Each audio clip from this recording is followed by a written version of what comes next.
Hello, everybody. This is Mario, my old-time wrestler. Get me back in my pro wrestling. Ladies and gentlemen, welcome to Give Me Back My Pro Wrestling.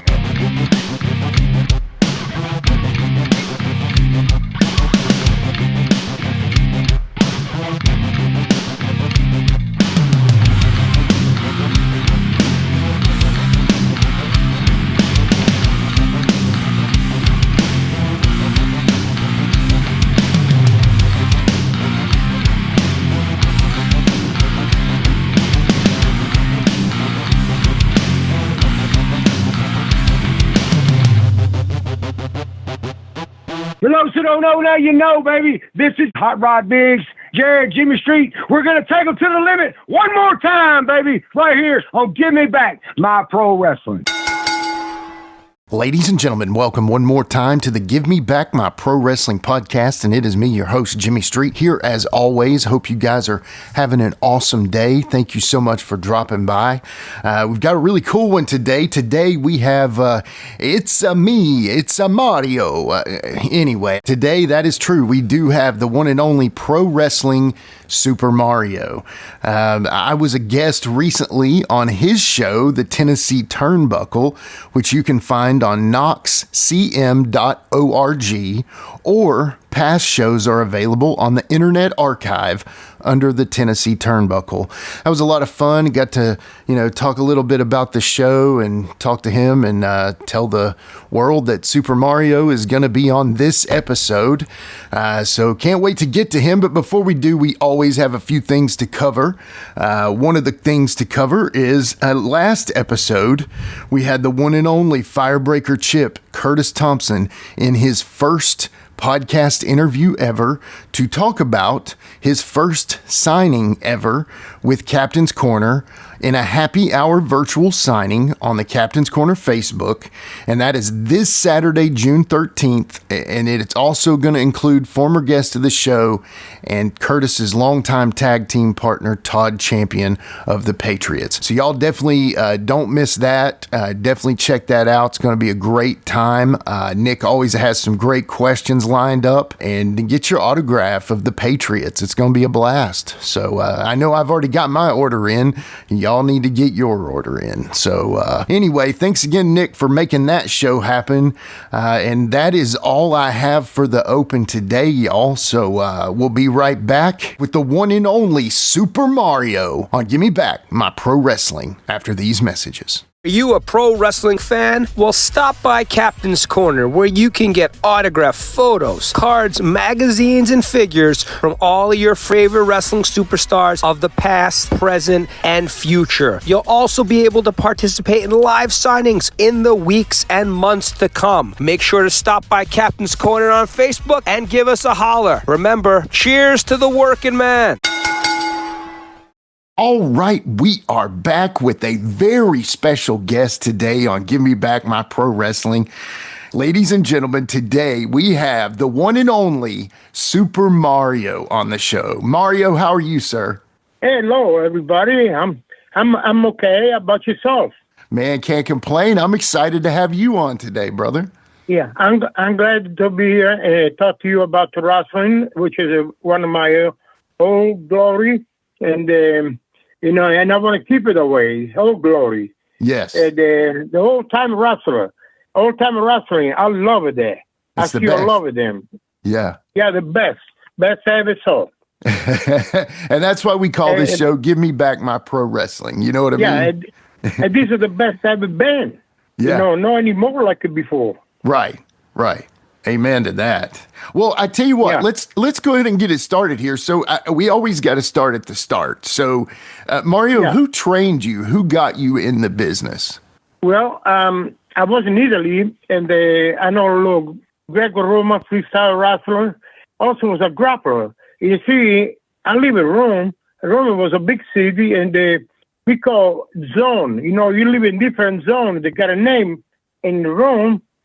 Actually in Italy, every place, all over the world. And I live in this kind of zone right there called Pietralata.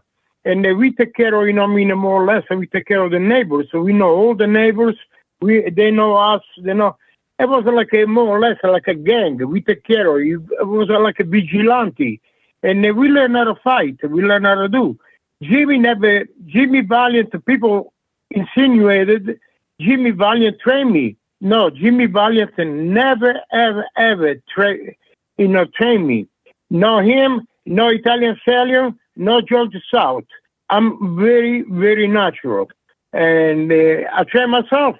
And say, I got a degree in black belt. I'm a black belt degree and the third degree. And also, I am, I'm Hall of Fame 3 times. 2 in wrestling, 1 in karate in Argentina. Oh, wow. Which makes international. Okay. Yes. And nobody trained me, but I train myself. And, I do judo, karate, Greco-Roman freestyle wrestling, which in Europe it's a very famous, the Greco-Roman freestyle wrestling. We're closer to Greece. Yes. Greece is, the mother of the, Greco-Roman wrestling. Yeah. Oh, yeah, definitely. Absolutely. It is it's the originator. It comes from Greece. The Greco-Roman, the wrestling comes from Greece. It's the way the soccer, we call it soccer in here, but it comes from Siena in Tuscany. Okay. They got invented there. For this, go ahead. No, that's great information. I like the history lesson here. I mean, that's true. Well, I know a little bit, there. It's the same way Kung Fu comes from China. Aikido comes from China. Yeah. They got a Korean, Taekwondo. And also, other Thailand, they got a Muay Thai, which I'm Muay Thai too. Okay. If you look at my profile, I'm in the Muay Thai and the karate and the wrestling. Daggone, brother. Yeah. You're a bad man. No. I'm a good guy. I've been a good guy. Only one time I was a bad guy. Only one time. And can I say where I was and what I did, what happened? Yeah. Yeah. My promoter was a Dale man. Yes. From Kentucky. And, we know Dale. We was in Bowling Green, Kentucky, me and Boogie. And what happened, he asked me to wrestle Boogie. Okay. I said, I'm going to wrestle. People just saw me on TV couple hours before. And he said, well, the guys will not show up. And I said, well, okay. But shoot. I put the mask on and everything. But soon I walk in the ring and I wrestle Boogie. People was say, Mario.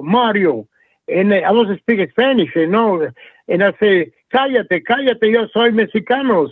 And then, no way. That was my first time, and last time I was a bad guy and wrestled against Jimmy Valiant. I never did that again. Man, it's just I got not you. Sorry about it, but that was the whole time. Yeah. No, but it's just not you to be a heel, Not to No, I never was a heel. And people recognize me, and there was on my side, more or less. They don't know if it was a go with Jimmy, Boogeyman, or me.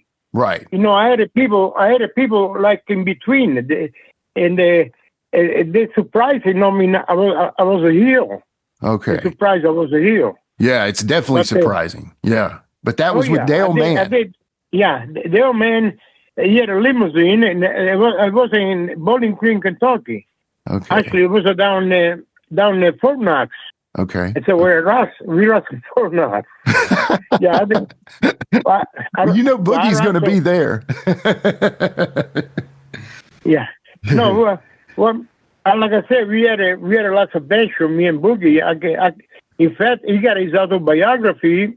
It's after the book is it's my gimmick. Oh yeah. Okay. Yeah. Somebody started to write his autobiography. No, he was already almost finished in his autobiography, and somehow the guy disappeared. And Boogie wanna do the autobiography anyway, and the book, and he did. Yeah. He did, and we got a lot of tricks inside there. If you read his book, most of the tricks we was down there again. We was in Louisville, Kentucky, and we was traveling. Mm-hmm. The Boogie was hungry, and we went over Shawnee's again. people see on TV, the daytime, whatever it was. But we walk inside the show, and they set us in the booth. Uh-huh. I was outside the booth, which was a petition between us, and the other side of the petition was more tables. Boogie and I sat outside, and one of the wrestlers with us was an old timer too. His daddy was an old timer, and Cooley, and then Dan Cooley. Okay. And he was. I've heard of him. Inside of the. Yeah. His daddy was the Cooley wrestling mountain man from West Virginia. Okay. He was a second generation wrestler.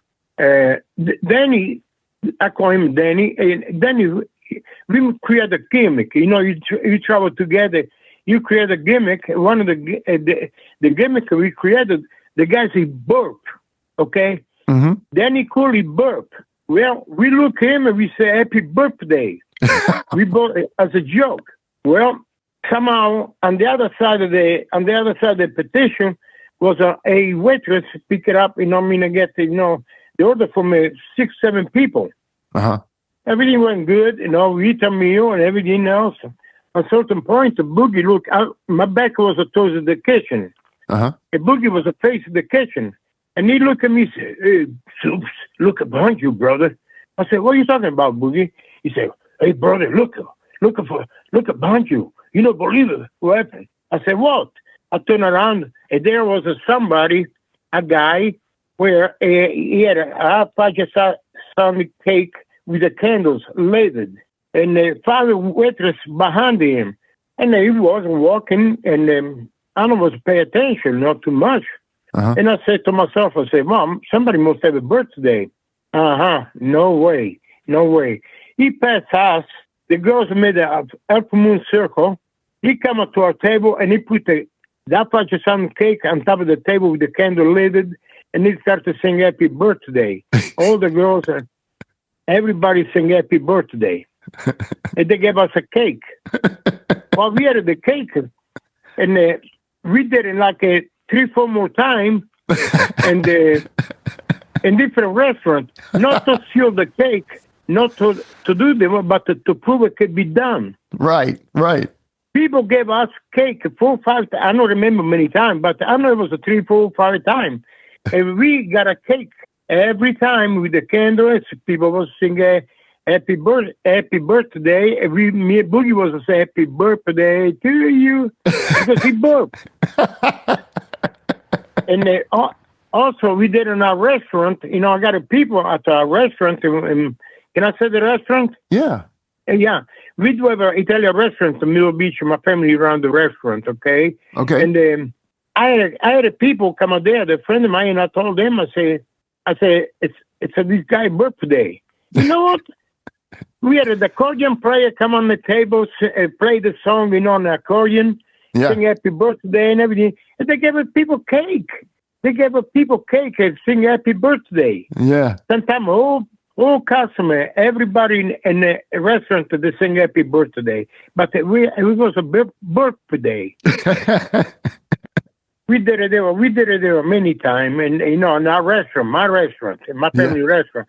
Other restaurant, we only did it 3-4 times, and it worked out real good. Then I got a lots of story about Boogie and I. Lay it on us. Me and him. It was a Georgetown, closer to Memphis, and we did a show for Children Miracle Network. Okay. From like a Sam, Walmart, Sam Wall. And anyway, what we did, we dressed up inside the building, but we had a tent, and it was nice. It was a load. It was full. Mm-hmm. People. We had all the seats and the people stand up. What we did, I walked with him. I did it many times. I should say manager or, I don't know, manager or whatever. I just walked with him many times. It was a support to him. And I was on the corner and I look on the other side and something fresh. And I kind of pay attention right there. And I saw somebody drop a quarter or something, maybe clean the mats or something happened. There was a quarter in the corner. I look at Boogie, and I knew exactly what he was going to do. I told Boogie, I said, Boogie, look at me and say, yeah, soups. What do you want, soups? I say, Boogie, they got a quarter in the corner. He said, you got the key. Where? And I showed him exactly where it was. I said, the other corner. Boogie looked at the referee and told him, timeout. The referee looked at him and said, we don't got no timeout and in wrestling. He said, Boogie got a timeout. You had to give me timeout. The referee said, okay. He thought it was a one time. Me too. I thought it was a one time. He went to there, pick it up at the quarter. He ain't no Boogie the way he does. He sat in the middle of the ring with the leg right there, the way he does, always do there. And he got the quarter right between his index finger and his thumb. And he was flipping around. He was flipping the quarter around, for everybody to see what was. Yeah. Do you know what? The match is supposed to be 15 minutes. It was like a 45 minutes match. You know why? Because everybody threw a quarter in the ring. And he called timeout every time. He had maybe $20, $25 the time we finished. I love it. Oh, he's a magician. I love it. It's a gimmick. That's how you do. It's old-time wrestling right there. And people enjoy there. Yeah. People really enjoy it. They know they gave a quarter. Yeah, I love that. That's genius. It was, yeah. And I told him as a demo, and it was my idea. It's some way about the.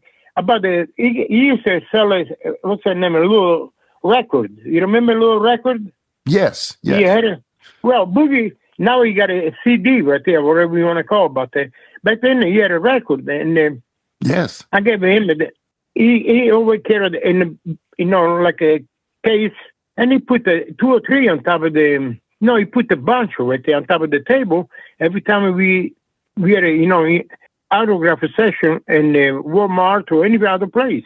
But I told him, I said, Boogie, I said, why don't you put only 3 or 4 on top of the desk right there, on top of the table, and when the people come, told them they're the only one you got left. You don't even know more. You know what? He listens to me. Like I said before, he listens to me every time. What he did, he put only 3 right there. The people walking by, and they got a picture, and I don't say nothing. But after the picture and everything, cool off right there, I look at the people and say, sir, you should buy one of the records right here, because there's the only 3 you got left. I don't have no more. Do you know what? He sold out every time. Every time he sold out. He had like a 20, 25. Before he used to take home like around the 15 or 20. Hey, no more. Take home. He sold everyone every time we had a autograph session in any place. We sold them out. People happy. Awesome. We sold it. We kind of flipped it a little bit, but you know what? The record, we don't have no more record. Yeah. It's a collector items. Right.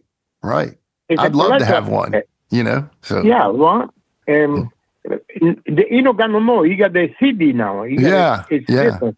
He played 2 songs, and he had a concert in Memphis. It was packed, believe it or not. I believe it. And he did. And the suitcase he had, Jerry Lawler, he's a good painter. He did a beautiful painting on the suitcase he had. Mm-hmm. Jimmy Valiant. Mm-hmm. But anyway, he did a 2. One of the songs was a 714, and the other was a son of a gypsy. Right. Yeah. And, a beautiful song. He said, rolling into Memphis, 3WA. So when all the girls answer, Jimmy's on the way. Rock and roller. It's a Jimmy. Yeah. But we did it. Oh, by the way, these are very classic. Boogie got a camp in Virginia. Right. Shawsville. Yeah. Yeah, Shawsville, Virginia. I've been there millions of times.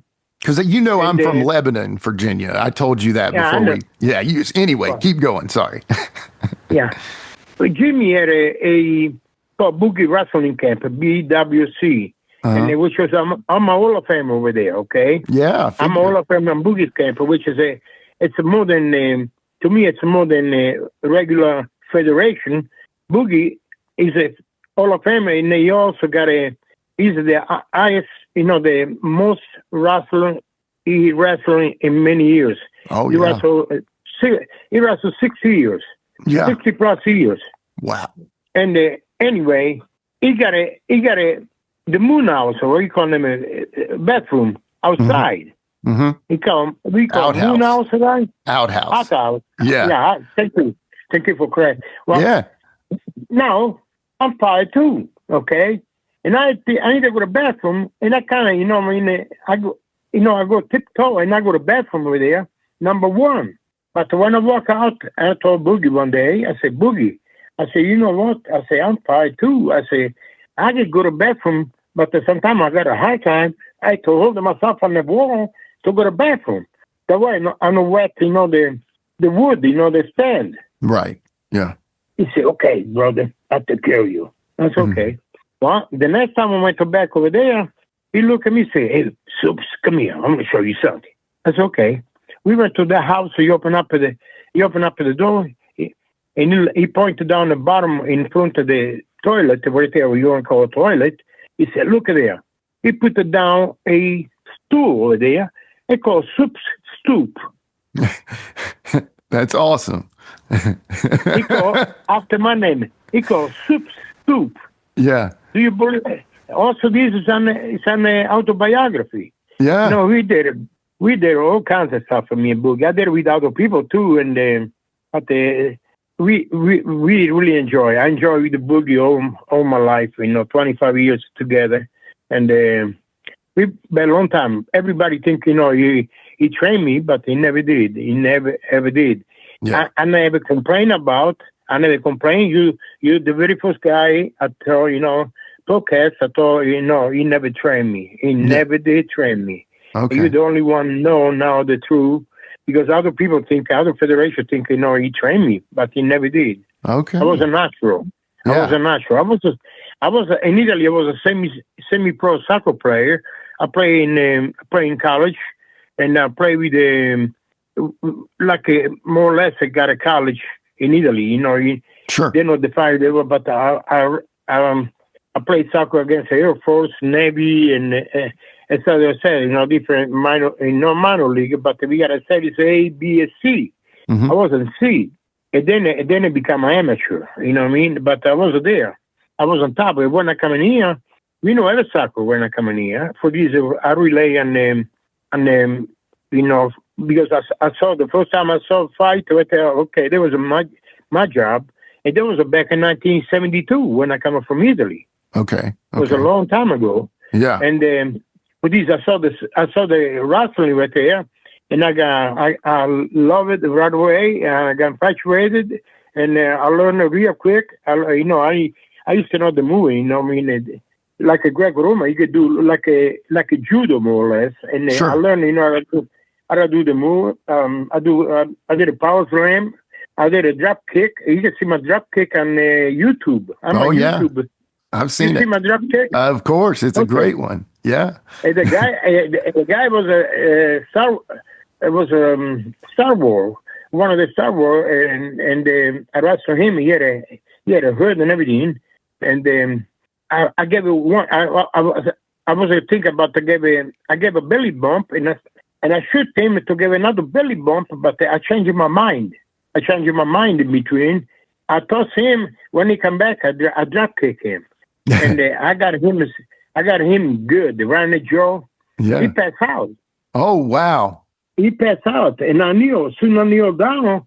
I look at the referee. The referee look at me and say, "Count. He's out." Yeah. And he count out. Then it was a stormtrooper. Oh yeah. Okay. The stormtrooper. Yep. Okay. Yep. Then I wrestled against the Galaga too. Galaga. I went over to him. Yeah, Galaga, which the podcaster from Saudi Arabia, he asked me about about Galaga. Mm-hmm. I don't know if you saw I did. If you saw the podcast. Okay. Yeah. He asked me about Galaga, and he want to know his name. I said, well, I don't know his name because he come there. He had a hood on. He had a mask. I don't know who it was, but I beat him up. I told him, I beat him up. I beat him up. That's all that matters. Oh, yeah. It's all matter. I kind of retired back in around the 2017, 18. Yeah. Boogie retired 14 times. I know. He retired. Every decade. Yeah. No, every 5 years. Another decade. Every 5 years. You're right. Good point. Yeah. So I can tell you how many times he retired. Yeah. I'm going to tell you when he retired. And now I'm going to start to tell you where. And I was in Memphis, me and him, for USWA. Yes. And my wife had a cancer. Oh. Okay. Melanoma cancer. She was dying. And I was supposed to fight for the belt and get the belt, too. Mm-hmm. The time. But I told Jerry and everybody I had to go back home and stay with my wife because he's sick. And I did. Yeah. Well, I kind of, I kind of quit right there. I never quit, but, I go home. And Boogie said, okay, Soups, I'm going to retire, man. I said, okay, Boogie, whatever, brother. Well, he never retired. That was the first time he did, actually. But he told me he's going to retire. He never did. And we went to maybe another 3-4 years. I keep in touch with him because I live in West Virginia. I live only 30 miles away from Boogie Camp. Oh, really? Okay. I had a restaurant in West Virginia, in Princeton, West Virginia. Right. What was it called? Roma 3. Roma 3. Okay. Yeah. ROMA 3 Roma numero. Okay. Right. And then I had a Roma 3 right there in Princeton, and I wasn't not too far away from him, and I went over there many times, and I got one day I got a Hall of Famer from the Boogie Camp, and he retired right there too. He retired 14 times after there. Every time I turn around, I look at him. I say he retired, but they're not. But I guess this time he retired, but he's still active. He's still in. Yeah. You never. Once you're in, you never get out, my friend. Right. The old timer wrestler, this you're in. We don't want you guys to retire. That's the thing. We don't want you all to retire. So it's like... No, I never... I retired, but it's by words, not by fact. You know what I mean? Sure. Yeah. Yeah, I can say I retired. I wrestled last year. There you go. After 2-3 years, 5 years, I'm a wrestler. I wrestled last year. I was in Quinton, Tennessee. It was a motorcycle show.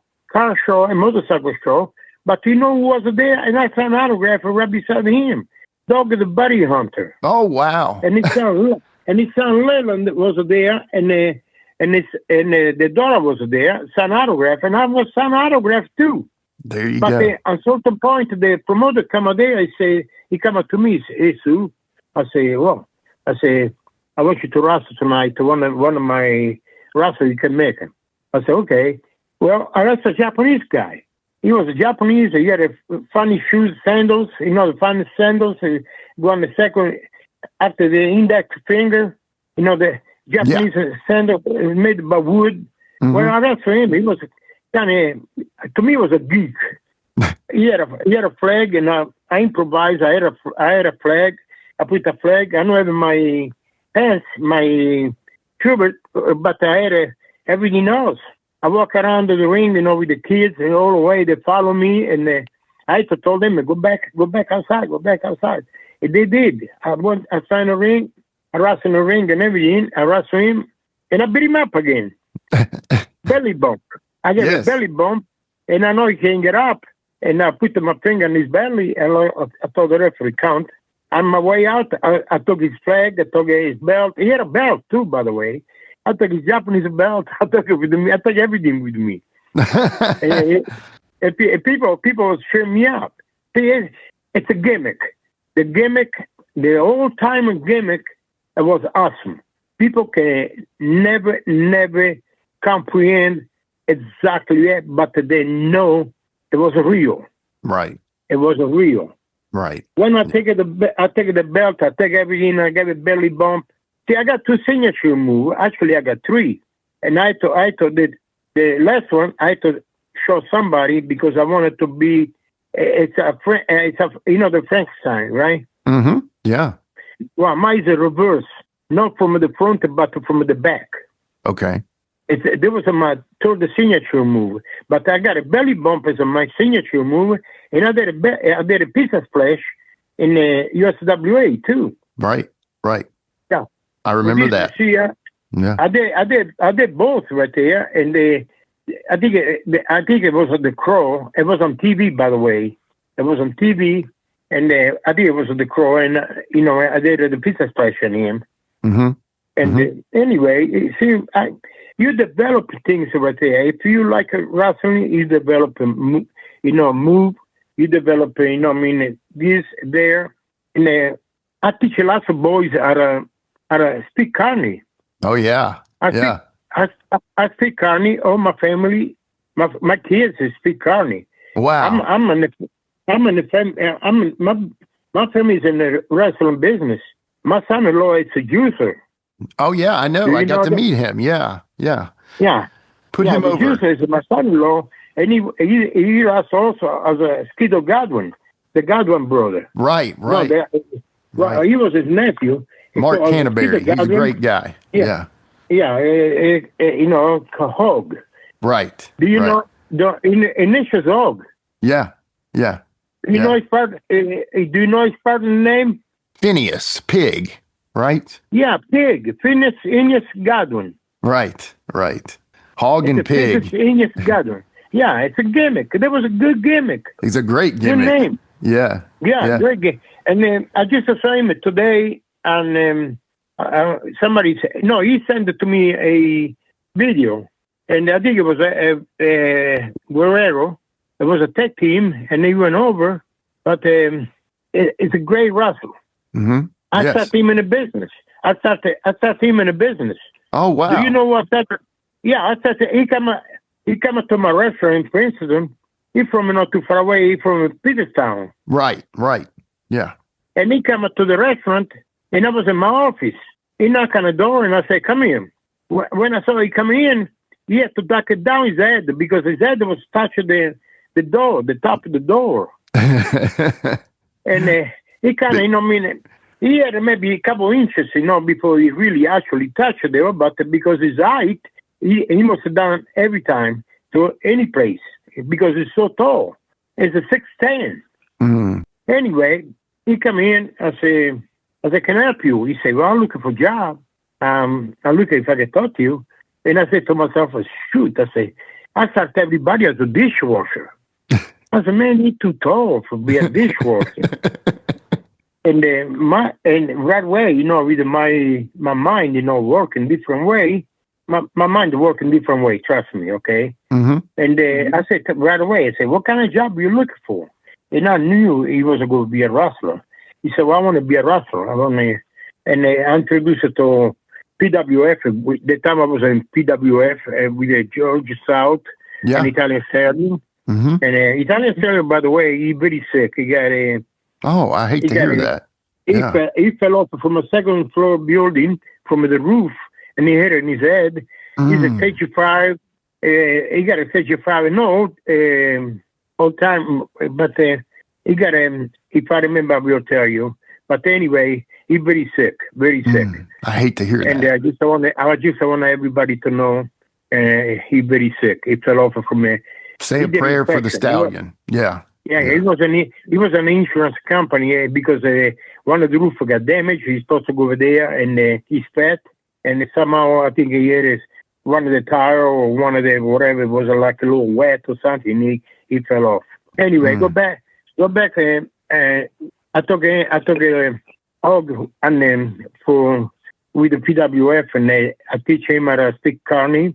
I teach Skiddo Godwinn how to speak Carney too. We start, and because of him, Hog, Italian Stallion say, hey, you look good, Mr. Skidder. And he say, you want to be a wrestler? He say, yeah. And it's how it start. Oh, wow. For him too. But, it's how it start. We'll be right back with more Give Me Back My Pro Wrestling.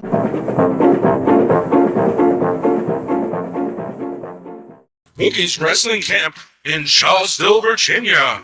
Learn from the best. Professional wrestling legend Jimmy the Boogie Woogie Man Valiant. Learn arm locks and holds, throws, chain wrestling, leg locks, ring flow and strategy, interviews and fan interaction, much more. Former graduates include such talented wrestlers as the Starliner, Scott Reigns, Dominatrix, Wolfman, and Bruiser Red. Whether you've been training or just wanting to get started, improve your wrestling game at Boogie's Wrestling Camp. Conveniently located off Highway 81, south of Roanoke, at 2916 Allegheny Springs Road in Shawsville, Virginia. Learn from the best, Jimmy the Boogie Woogie Man Valiant. But also I got a team, which me and Skito Godwinn, the time it was the user, we wrestled them for maybe 6-7 months. Okay, yeah. With the PWF. They both was in PWF. It was a King Mabel, a Sir Mo.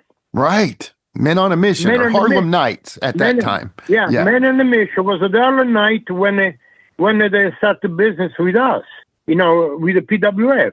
Big guys, and I wrestled the both right there. Yeah. They can never pick me up as a suplex. They always did a double suplex when we fight together. You know what? I saw the ring move. One foot to one side and foot to the other side. I bet it did. I was afraid I'm going to go. Do you imagine the ring is 36 inches from the ground, okay? Right. Mabel's at 7'3". Man. Plus he had his boots on, which would make another maybe 1 or 2 inches. A double suplex me, I kind of was a little bit an angle, but I was like 15 feet up in the air. Man. You talk about the 3 foot right there, 10 foot Mabel. It's a 10 foot right there. I'm 5'2". Do a double suplex right there. It's around the 15 feet. The ring was a move, left to right. Sometimes even 2 feet, depending on what fell, I was there. Trust me. I was scared to death I'm going to go through. But we never did. Thank God. Thank God. And then I took them to Memphis.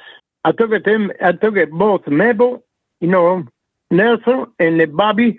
I took them to Memphis, and Vince McMahon was there. And I wrestled with the CW boys and the WWF, WWE now. Right. And Vince was there, and Vince McMahon was there. He saw the boys. He liked them. No, it was too much wrestle, but the size. You know what I mean? They got a Mabel, and he became a man on the mission. They called King Mabel and Sir Mo. Yeah. With the men on the mission. I love it. That's it. There was the one that started them too in the business. Wow. I wrestled, you want to know how many people? I wrestled with many people as a tech team too. Okay. I wrestled with the Italian Stallion. I wrestled with the Ronnie Garvin. I wrestled with one of the Moondog, Spot. Larry Latham. Yeah. He died in the ring 2 years ago, 2-3 years. He did. So Memphis. Sad. Yeah. Yeah, he shoot the Rock and Roll Express, and he went to the Rock and Roll. Ricky shoot him to the turnbuckle, on the corner. He went to. He started to go. It was fast. He started to slow down. He knew on the corner, on the second buckle, dead. I was working for Tony Falk as a manager out in Nashville, and Tony told me that story. That was so sad to hear that, how he died. Yeah. Well, I wrestled with him many times. Yeah, okay. Tony. Yeah. I wrestled in Arkansas for a federation over there, and at the same time with the USWA and the WWE, and I wrestled there, and I wrestled many times with him as a. He had like a kind of Mankind gimmick too, like a Mankind. Okay. Yeah. You know Mankind. Oh yeah, Mick Foley. Yeah, definitely. Yeah, Mick Foley. Mick Foley is a good friend of mine too. That's cool. That's cool. Yeah, I can tell you a story about him too. I'm going to tell you. Please. Anyway, I was with him, and I was with them with the Moondog in Arkansas many times. And we used the gimmick like a Mickey Foley, the little socks, on his hand, the white socks, like, he had like a little puppet. Yes. I'd say he did it there many times with me to the other people, the opponent. Anyway, I was with him. Now back on Mickey Foley. Me, Juicer, and we was in wrestle for Sal Corriente, but it was for a show. We had like a 3-4 day show in Pennsylvania, and we ended up in Pittsburgh for the people that deaf, deaf and mute people. Mm-hmm. And we did a show for them. Mickey was there because we was together. We ended up, be together in Memphis, in Pittsburgh on the Italian, side of the city, which they got a market, Italian market. Mm-hmm. Well, we don't know what day it was. I know it was a Sunday. We are at the show in the afternoon. What we did, we went to the Italian, market. Mm-hmm. And it was right across from the Three River Stadium at the time. You can see the stadium across from there. Okay. Anyway, we went around and everything was closed. And it was Palm Sunday. It was just a few stores was open, and then we went to their mancho, always, tax a little salami, prosciutto, capicola, blah blah blah blah. Oh, we yeah. did. At certain point, I found out he was a Catholic, and he looked at me, Mickey, he say, "Hey Mario, let's go to church." That's okay. It was Palm Sunday. Like I said, they gave you the palm, Right, right. We went in. He dressed up. He had like a ponytail, the hair was a comb, and he had one pants was inside his boots, the other pants was outside. It looked different. So was I, because I was with him. And I had a friend of mine with me. We drove to Pittsburgh. We went inside the church. We kneel down. We pray, and the guy, my driver, was in between me and him. While we prayed, soon as we finished, we kind of sit down right there. Before, there was a bunch of people around us. Soon as we finish praying, we sit down, we look around, everybody disappear. They move out from us. I guess the people got scared.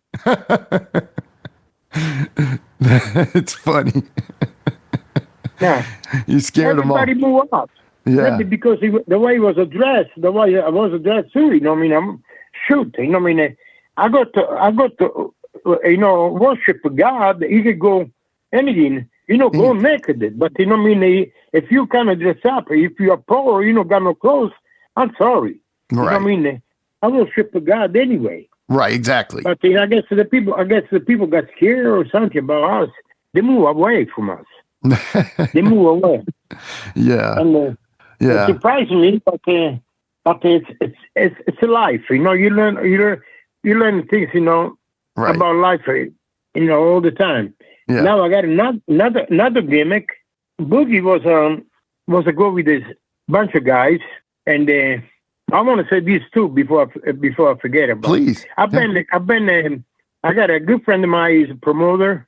We become a friend, promoter, and he was a referee, and he also was a kind of manager the Samoan. Okay. I don't know if you know his name is Sal Corrente. Do you know a guy named Sal Corrente? Sal Corrente. I know the name. I do not know him. No, but Sal. Okay. It's Salvatore. Come Right. Salvatore. S-A-L. Yes, Sal Corrente. Yeah. Yeah, he's the one who wrote the autobiography of Bruno Sammartino. Okay. Yes. Exactly. Yes. Exactly. You know Bruno Sammartino. Of course. Right? Of course. Yeah. I know him too real well. And anyway, Bruno, he wrote the autobiography about Bruno Sammartino, and he got two. One is in black and white, and one is in color. He could go to Amazon and found Bruno Sammartino book, and he could get it there. I know they got two different prices because the color ink is the more expensive. Right. He needed in black and white, the color ink. But I'm on the page with him. I'm Bruno Sammartino autobiography. On page 402, you can see my full page, me, Bruno, and my son, which he died. He was going to be another pro wrestler. And sorry what to hear happened? that. Yeah. Yeah, he passed away. It's a long story. But anyway, I'm on a picture. I'm on a picture with Bruno and my son. Full page. That's Which is awesome. to me, it's an honor. And Bruno, I love Bruno. Oh, he's Bruno. yeah. Bruno is the first one who's really in the business I don't say he's a saint, but it was like the column. It was a column for the business. Definitely. Okay. The old man, McMahon, he loved him. Vince, not too much. But he had a problem, he had a problem with the Vince. I don't think he ever got a Hall of Famer, but he should be the Hall of Fame. He is the Hall of Fame.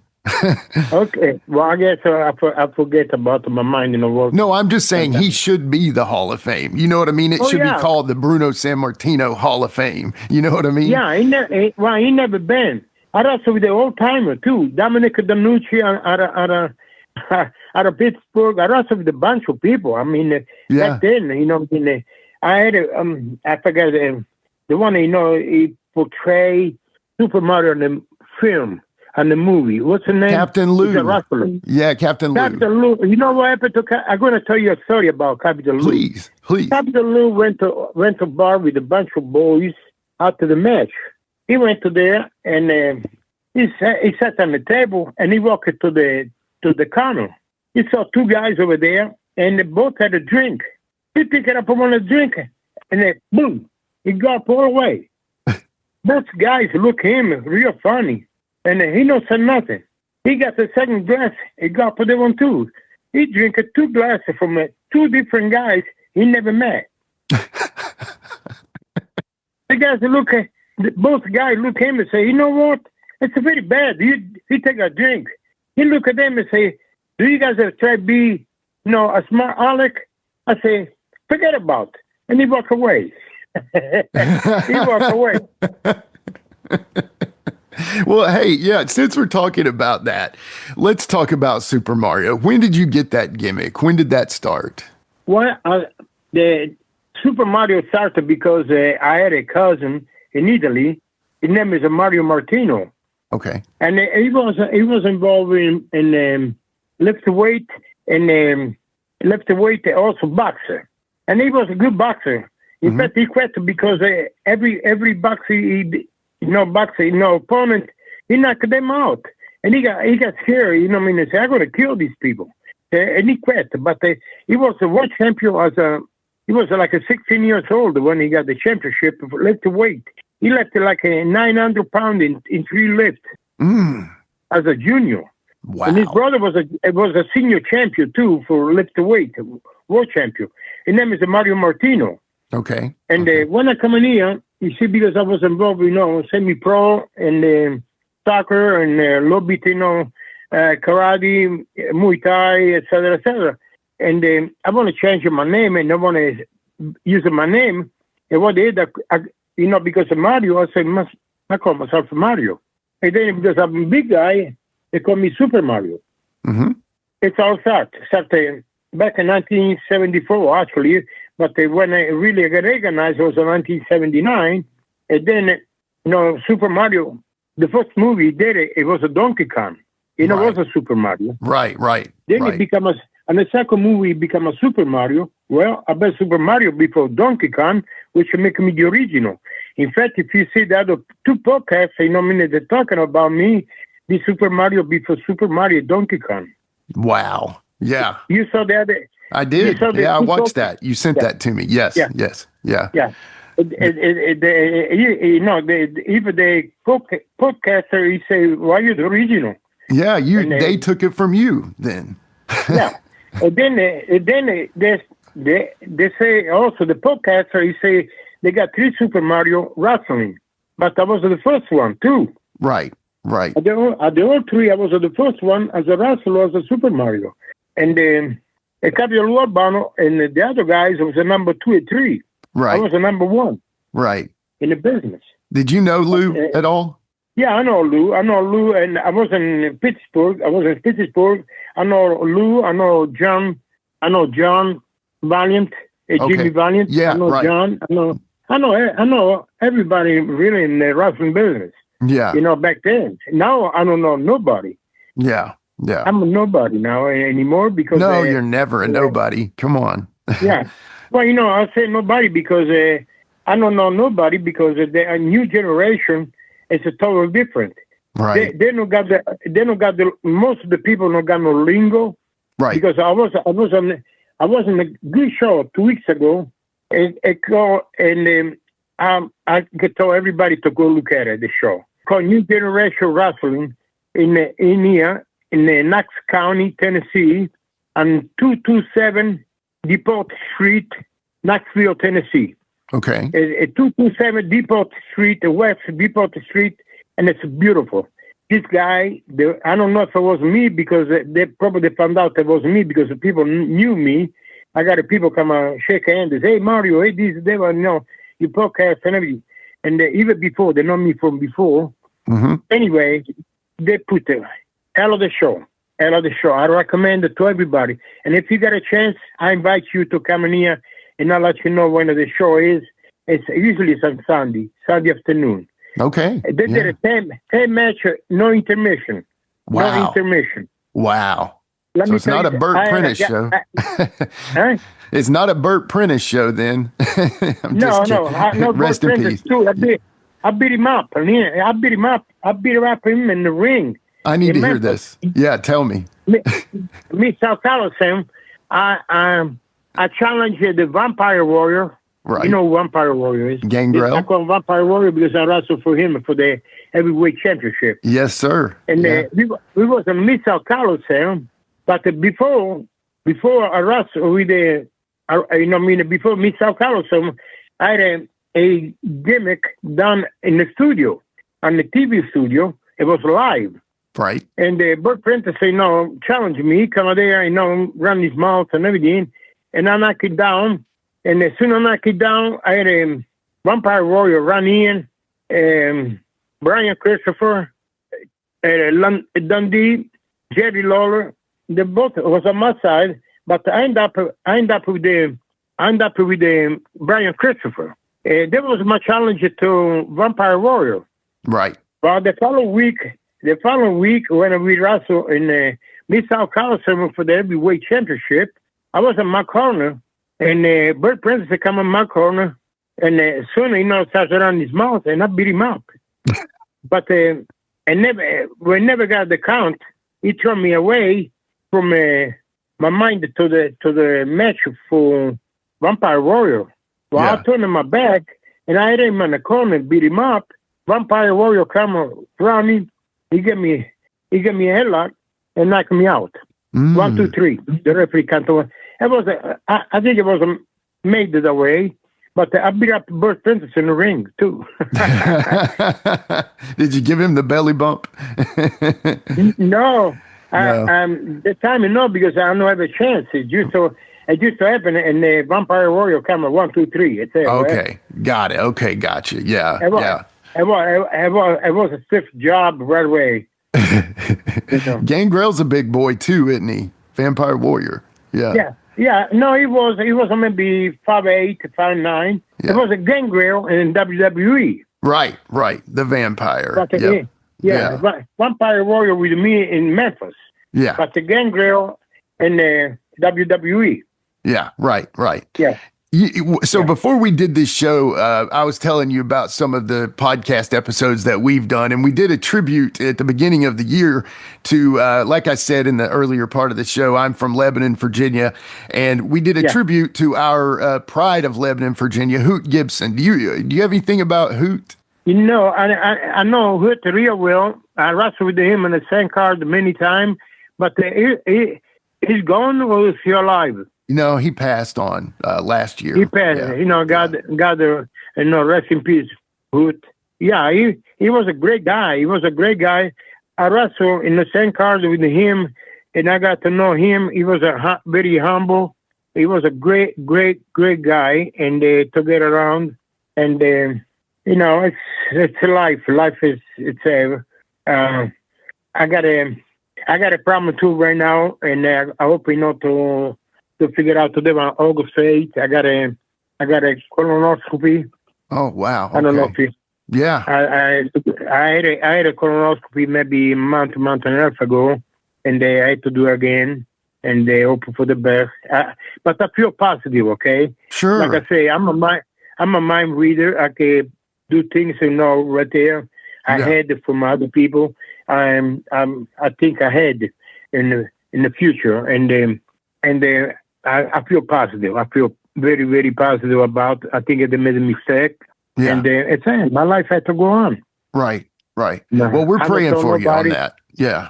Now you guys know too. You podcast people on the podcast, they're going to find out too.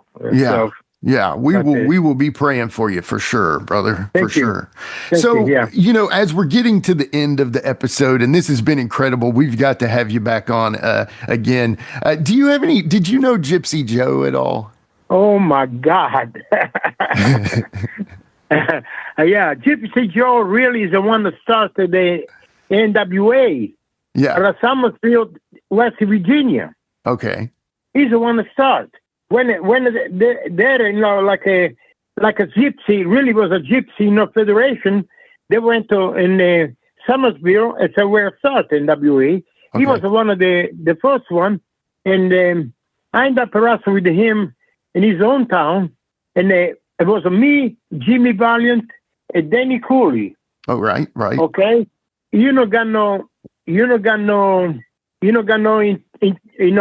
talking about the match and everything.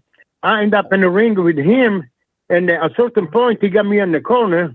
I got in the corner right there, and what he did, he chopped me. He chopped me the first time, and I took it. You know what I mean? But he chopped me the second time. And you know where I'm going to end up? I end up on the floor. I was sat in the corner on the ring, and he can chop me no more. Right, you're done, Joe. Yeah, I'm done. You know what this? Then he picked me up. We finished the match and everything. After the match, Danny Cooley come up to me and say, "Mario, Soups, why?" Everybody call me Soups, by the way. Mm-hmm. Hey, Soups, what happened? Why you got 2 chops and I got 14 chops? I said to him, because you stupid standing up and get every one of them. Danny Cooley got 12 to 15 chops. He got so red on his chest. It was a match he done before, okay, with him, against him. Yeah. But I only took it 2 because I know the first one hurt me. He said, "Hurry up." Somebody say, "Hurry up." Mike McReynolds. It's a fan. Uh-huh. You know who he is. Yeah. You know who he is. Yeah. Hey, Papa, I'm a message in here. But anyway, it's safe. And probably this is live. People can hear. No, this isn't live. Okay. I look like he can hear me talking, and he sent me a message. Like I say, hurry up. And before he told me, excuse my language, he said, "Piece of crap." Oh, man. It's him.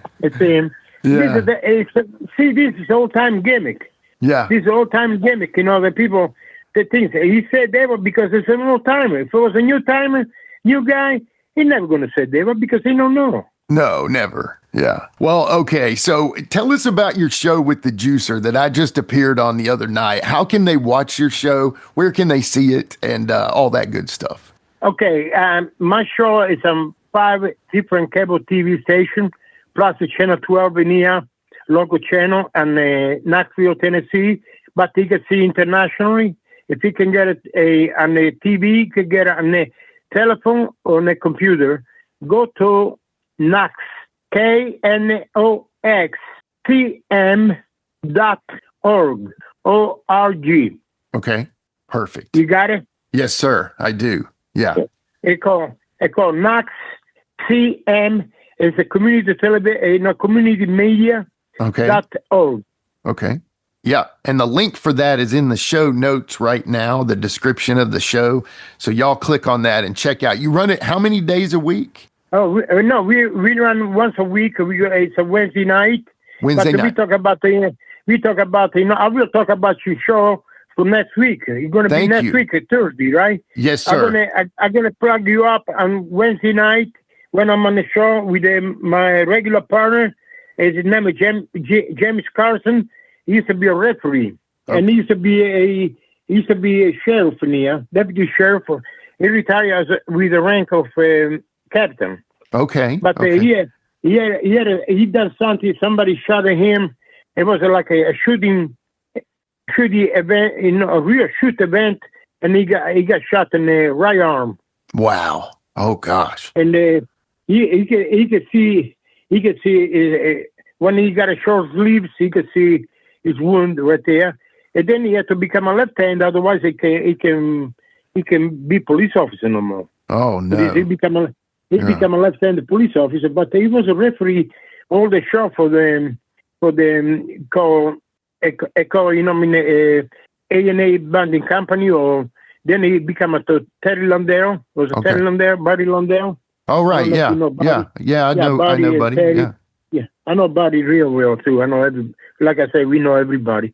We old timer. That's how we say, we old timer, right? And anyway, then he became a K-Town Dairy, and we ran the show together, all three, me, Terry Landell, K-Town Dairy, and James Carson, and we stopped because of COVID.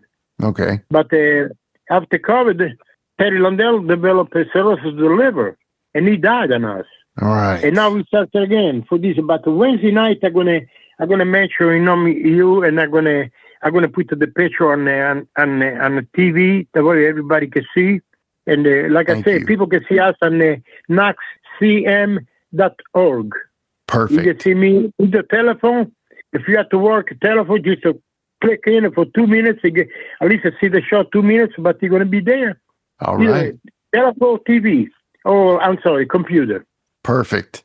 Well, everybody check that out. That's awesome. I know I'm going to check it out. The links are in the show.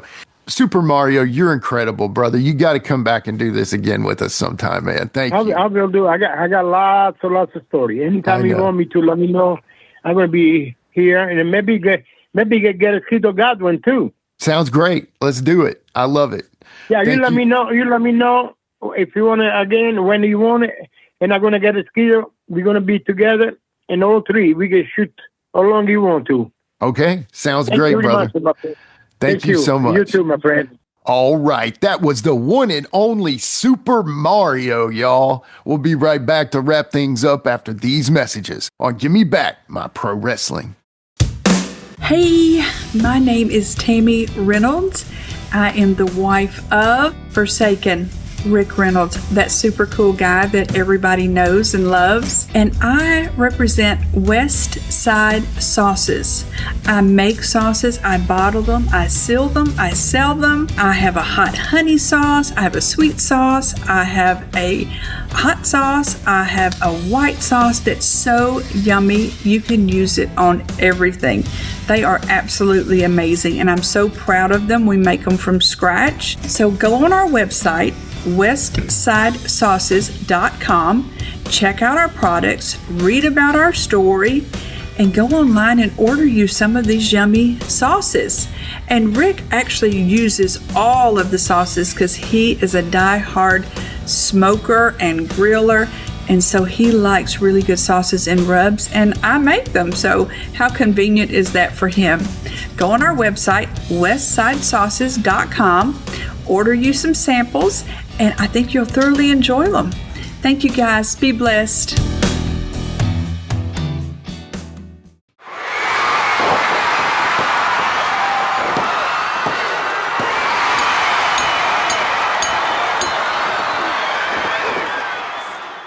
All right, we are back. And guys, what did I tell you? Super Mario was on the show. Man, had some stories, man. Had some great stories.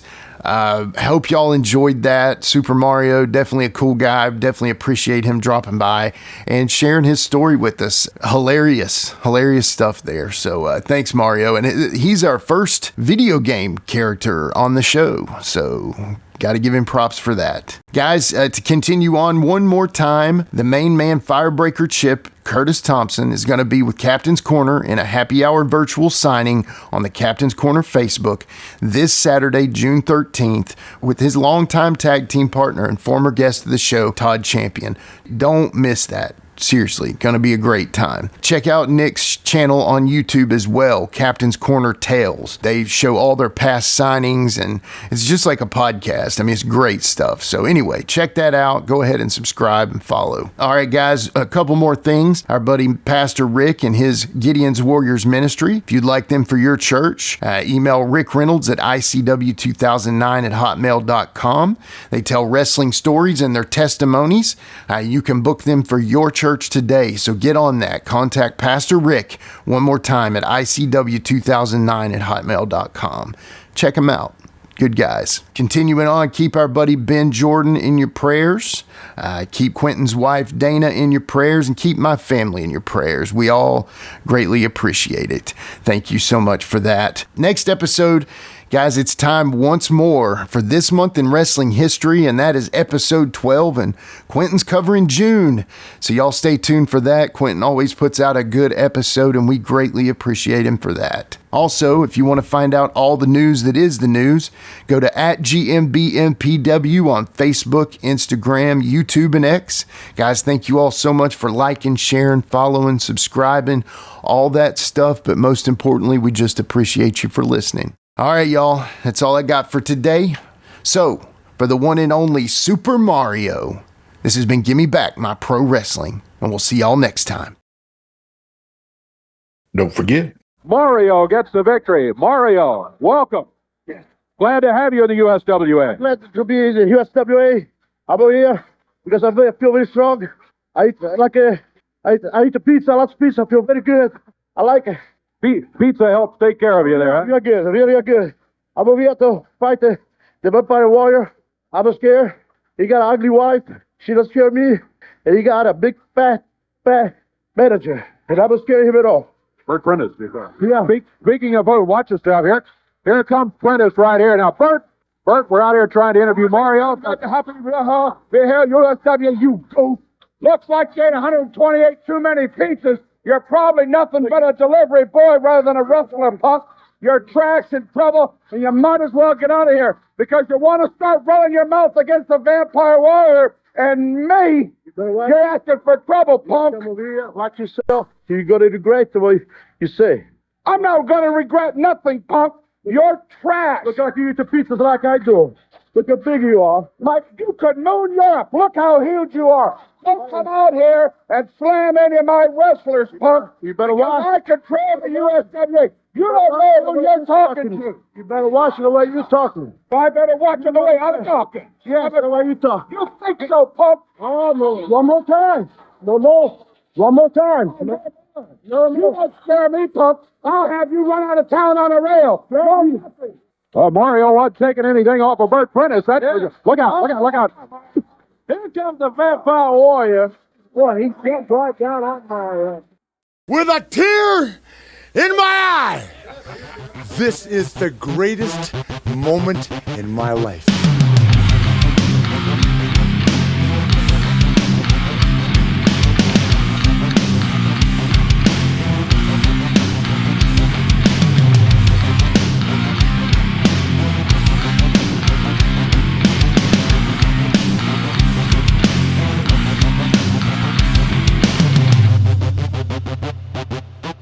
We'll see you next week. And until then, so long for now. This has been a James Rock Street production.